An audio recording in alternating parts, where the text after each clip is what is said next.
Welcome to Dare, the show for innovators, entrepreneurs, and startup leaders who dare to shape the future. Your hosts today are Ned Hayes and Cecilia Mariani. Dare is brought to you by Darwoft, the superpower tech team that can make your vision a reality.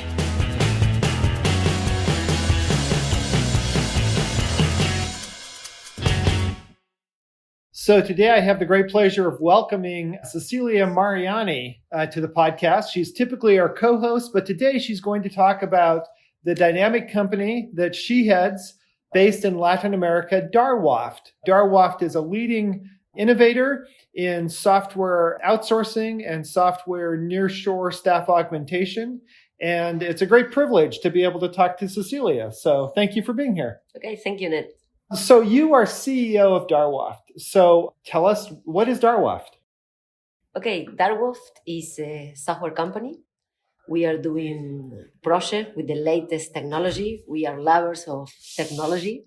And we are using technology or seeing what we can change in the world in the different activities or in different domains with the new technology. Okay. And we are helping our partners, our clients, our customer to use that latest technology. And we can do it with MVPs, with minimal valuable products that in 5 months we can get the product into live, into the market. Or we can do it helping the project as outsourcing company and with the staff augmentation as a software factory. Well, it is quite amazing what your teams have been able to accomplish because, as you know, I have been CEO of software companies, and I know that software can take years to scope and to develop, and yet you have these quick, smart kind of SWAT teams who can really develop critical code for major enterprises and for small startups very, very quickly. So how do you get these amazing engineers? Maybe it's because doing again and again with different customers, understanding that because of the technology is changing too often, or the needs of our customers are changing, so that we need to have a process to allow us to help our customer and to create products in not more than 5 months. So the repeatable process, people have done this over and over. They know how to actually deliver because that's the key thing. Yeah, people can talk the talk, but they don't walk the walk.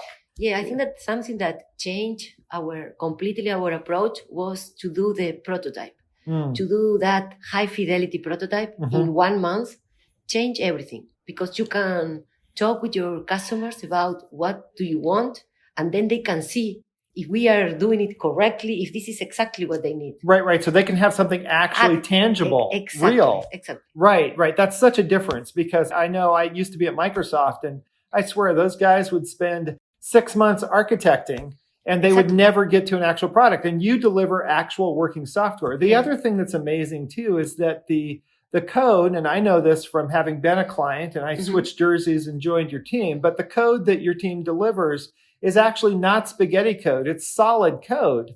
And so what is it about Argentina and about the teams that you have here? What kind of technical background do they have that make them deliver such solid code? I love that. I love when someone says that we are not doing spaghetti code because we are engineers. We try to do our best with the code, the quality of the code. We care about the quality of the code, not adding too many quality engineers, but to do it right, correctly, from the development. So adding what we can add, unit test or code that is simple, that is easy to read. So we love that idea to do it correctly, to do it correctly the first time rather than having to start over. Right. So that you can continue growing your product after the first release. And so the first release actually is real rather than just being a bunch of crap. And maybe that came because of working at Intel or at Motorola that we had the need at that moment to create robust products. Right. And maybe because of that, because of some founders of our company or the directors of Darwoft, that we care about the user experience first. And then that the product, a good product with quality. Right. So give us a capsule history of Darwoft. Like how long has Darwoft been around? And you have not always been CEO, but you have been CEO for quite a while now. So tell us what the history is. Well, I'm not a founder of Darwoft. After I left Intel, I decided to create my own company, to co-founder with one of my partner, Christian Bulocles, And a company. Both of you were at Intel. From Intel. Yeah. And we decided to create our own company, Fukuro, and to do projects, security products at that moment, and to do products for Portland, for Oregon, for Seattle area, because we had at that moment a lot of friends and contacts in that region. And you have an amazing and you have an amazing reputation up there. In fact, you lived up in Portland last year for a while because of Intel. Yeah, so you didn't found Darwoft, but then your company Fukuro, you actually merged with Darwoft. What, in 2019? Yeah, we wanted to grow. So the idea to grow for us was to do at that moment a merge, and in 2019 we did a merge with Darwoft, and at that moment we decided that I will be the CEO of Darwoft. We vote for that according to different approaches or what we wanted to do to grow Darwoft. And, well, that was the decision.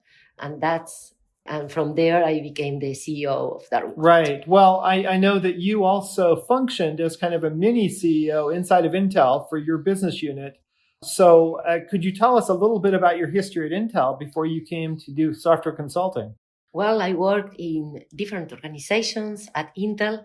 I worked in the software division, it was called SSG. Well, I don't remember. Software and services. Software and services. Yeah. Then we moved to another area that changed completely my mind when we started doing services in the cloud. Remembering, catalog products. It was context services.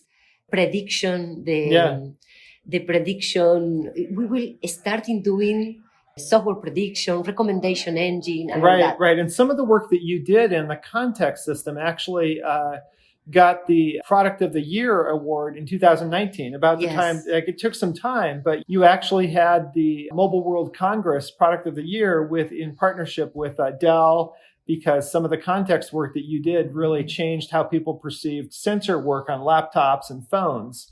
So you've really had an impact there. And does your experience at Intel play out now? Do you use any of those learnings? That helped me a lot, because they trained me. They trained me as a leader, as a female leader also. And I had the possibility to build products at Intel. So not only the context aware, but also for example, we created a product, the McAfee Family Protection. So, and for me, that was great to work with different organizations and to provide products or to create products going alive. So I love that idea to create new products. Right.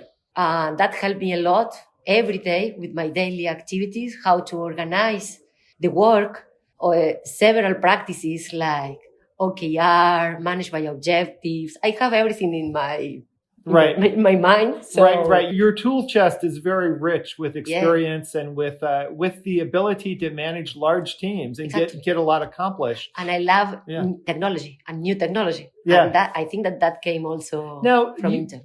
With the technology, though, you started as a software engineer yourself. Is that correct? Yes. I started as software developer, but that was at Motorola. Yeah. Like 20 years ago. We all had to start somewhere. Yeah. But yes, it's good experience to go to all the roles in an organization. I was QA also, configuration manager at that moment, test lead. But what's interesting about your experience is that you manage people who have all those roles now, so you understand what it is like to be doing that job. Yeah, for example, I like doing estimations. I can do it. Software project estimations. Do you actually enjoy that? Yeah, I enjoy doing that. I love planning for long projects or for big projects. And well, if I can do it in some cases, I am again going there and doing something, especially in innovation projects. Yeah. In order to do what is. Well, so some of the innovation that Darwoft has done, I know recently Darwoft has innovated in AI, but also in augmented reality and AR. Yeah. So you were just telling me about this the other day. Can you tell us about this AR project that you've been involved in? I know it's been in the news here. Yes, well, we just started doing as R&D to see what we can do with virtual reality. Then we moved to AR, to augmented reality, what we can do for the e-commerce and for some industries, how to add value. And well, we saw several advertisements with AR that you can see how walking on the street and see how a t-shirt is looking on you. It's on you. So right. And then you had a project with a major museum here, right? Exactly. Then so we did some virtual reality, some very important museums in Argentina and in Cordoba, Palacio Evita, Museo Ferreira. And so we started doing digitalizing art pieces. And then we continue doing that, creating a new way of interaction between people and art. Yeah. And having a different way to explain about the authors, about the history of not only about pieces of art, but also about the museum itself. Right. You built context awareness with sensors, and now you're building context awareness with art. Exactly. And now we won a project in Argentina that is related to NFT. So we are going to do a marketplace for the Cordoba government, for the culture agency, in order to do a marketplace for the pieces of art of Cordoba, of the Cordoba history, heritage. Yeah, that's really exciting. Augmented reality and NFTs, a lot of companies have, as you said, there's a lot of smoke, but not much fire. And you've actually grounded this in real world experiences that make a difference and that open up cultural monuments to everyone. Yeah. And it's always about to connect people to maybe someone that is in the United States can see the art from different places. Right. So we can have experiences across the world without having to travel there. Exactly. Right. So along with heading up Darwoft, you were also heading up a team called Unimint. Can you tell us what Unimint is? Well, this is a new initiative that we are working. It's a consortium of 5 companies located here in Cordoba. So, and what we are trying to do is being bigger without the need to merge. Yeah. So, and to grow in a faster way. So we can be 500 people from a month to another month. Oh. So with this type of consortium, but it's more than that. It's like a cluster of companies working in different domains. So there is one company that is more focused on AI. There is another one with focus that are specialists in another domain. So I think that we are bigger and we can provide to our clients better solutions, to bigger companies especially. So you can really scale efficiently with specialties in different areas. Exactly. And you're the chief business officer for that consortium. Yeah, I am the chief business officer. Okay, fantastic. So you are also, frankly, a Latin American woman who is heading up a software company that is making a big impact. There are not enough people like you who are female and are from Latin America. So do you have any advice for other people who would want to follow your path? Well, I love leading technology companies. I don't know if I have advices. It's just to do what you are passionate about.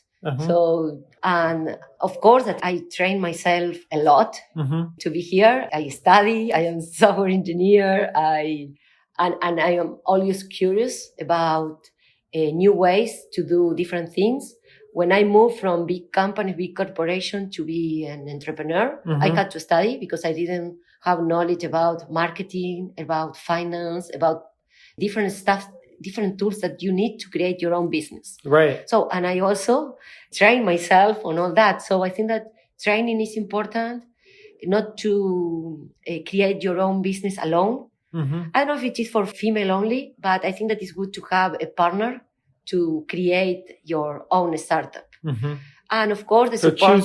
Choosing some good partners. Yeah, is really... choosing good partners, because are like your another family that you have, right? With a partner, for me, it's important that the partners that you choose are good people with similar values, and so that you can things in common, different point of view, of course, but that you share common values. Exactly, share common values. Yeah. Well, you've created a fantastic leadership team here. I'm so impressed by what you've done.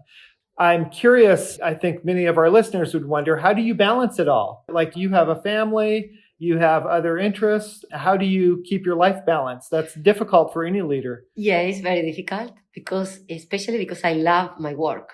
So it's difficult. I love my kids also, right?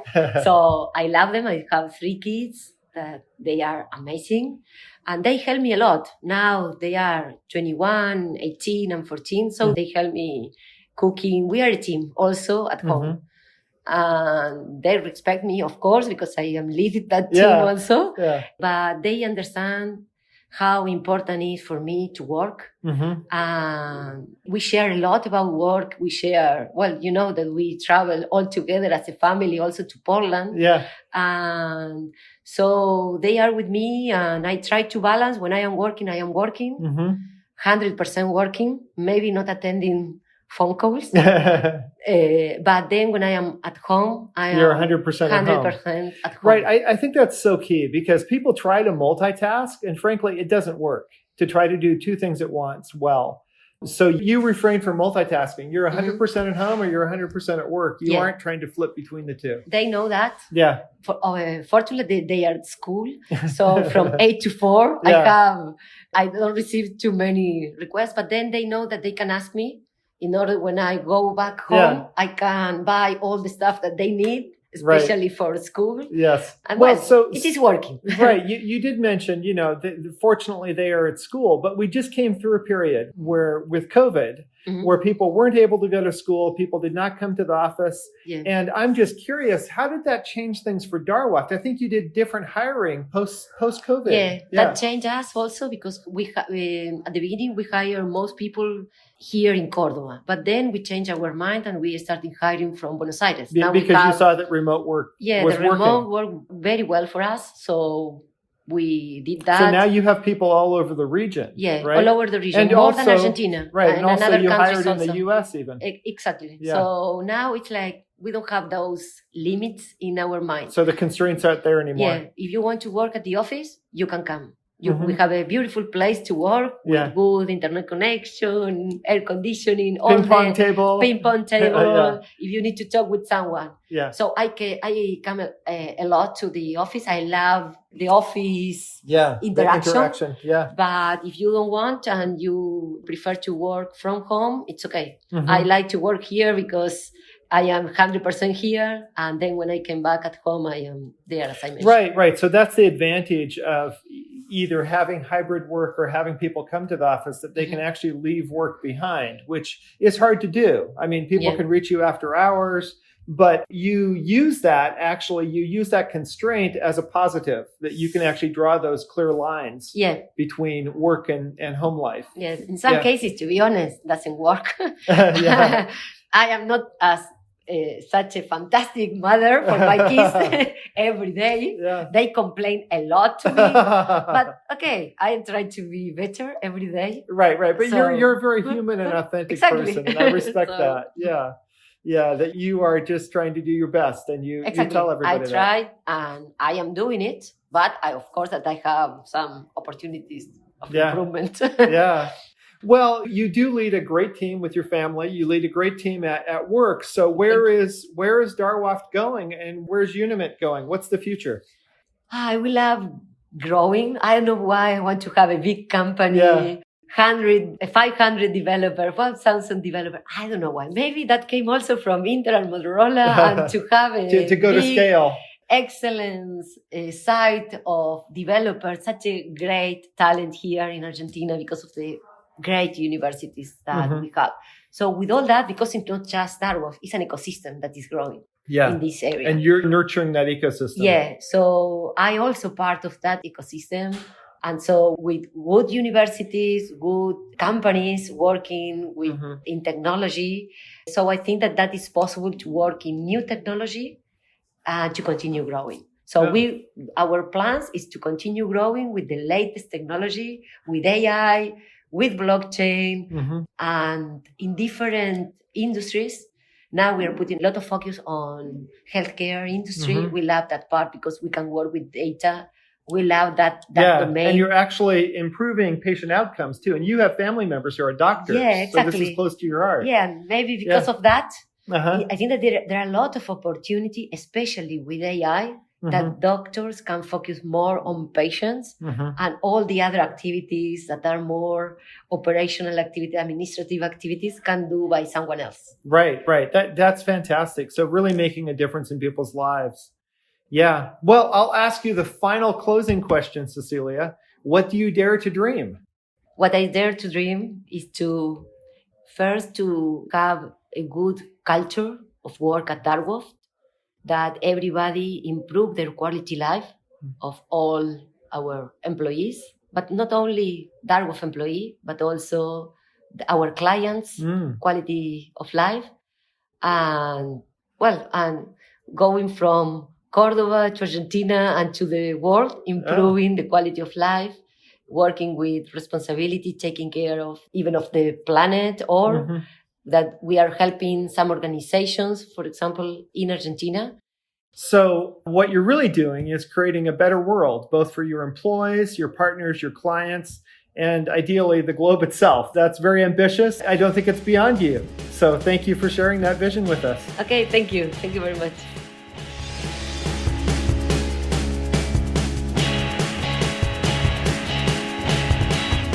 Thanks to our guests today for their great insights on DARE, the podcast for innovators, entrepreneurs, and startup leaders. If you'd like your story to be featured on DARE, just contact us at info@darwoft.com. DARE is brought to you by Darwoft, the tech team that can make your vision a reality.